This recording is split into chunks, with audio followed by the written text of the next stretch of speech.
Presenta Santander, el banco que banca a las pymes.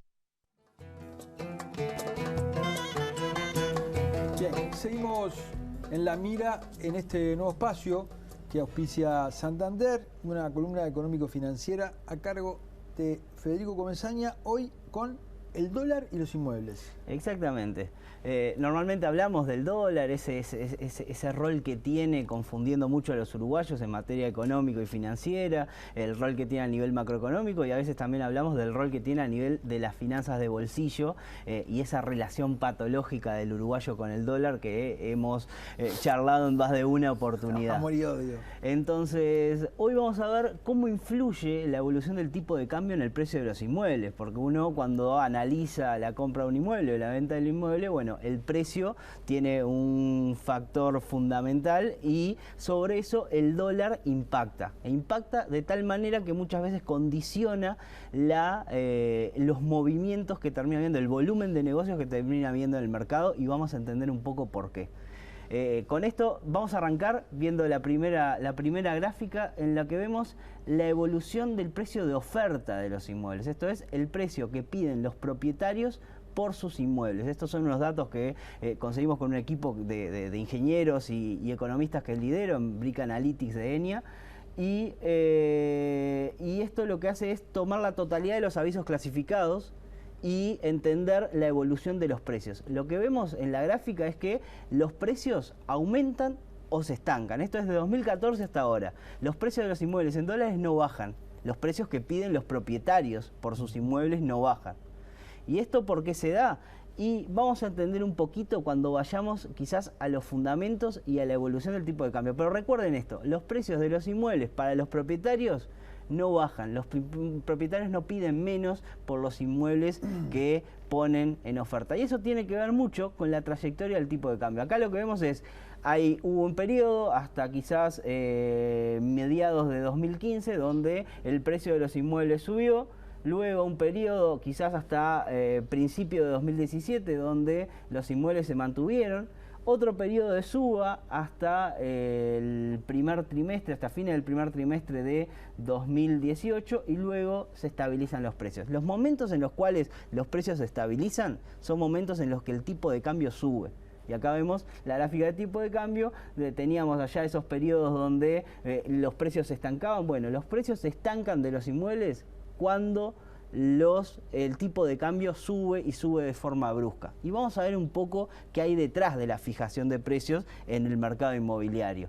Esta es la gráfica quizás que más choquea a la gente en general cuando le muestro evolución del mercado inmobiliario. Y esto es, por un lado, en azul tenemos el precio en dólares de los inmuebles, desde el 89 hasta ahora.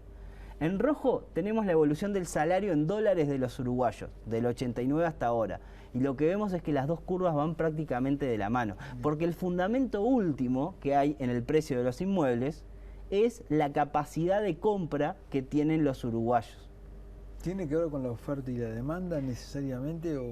Totalmente, y esto tiene que ver con que la decisión de compra de un inmueble tiene que ver con la capacidad que tiene esa familia para afrontar tanto el pago de la vivienda como, bueno, cuotas si lo saca con un préstamo hipotecario.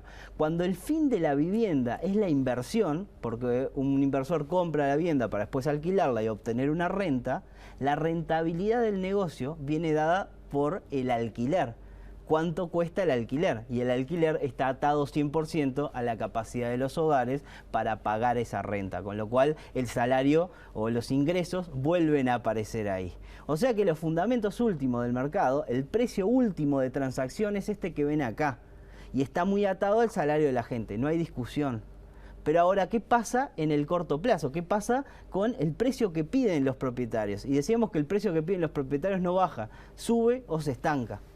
Y eso tiene que ver con que si bien la decisión de compra del inmueble es una decisión atada al ingreso de la gente, la decisión de venta del inmueble es una decisión patrimonial, no atada al ingreso, sino depende del patrimonio que tenga la persona. Uno concibe un inmueble como un patrimonio que yo tengo, y el patrimonio, los uruguayos tenemos la maldita costumbre de concebirlo en dólares. Entonces tenemos una decisión en pesos, que es la decisión de comprar, y una decisión en dólares, que es la decisión de vender. ¿Qué pasa cuando el dólar salta? Cuando sube fuerte el dólar. El que va a comprar dice, ¡pua! Se me encareció el inmueble, esto yo no puedo pagar. ¿Y qué dice el que va a vender el inmueble? Dice, no, yo por debajo de esto no vendo porque no quiero perder patrimonio.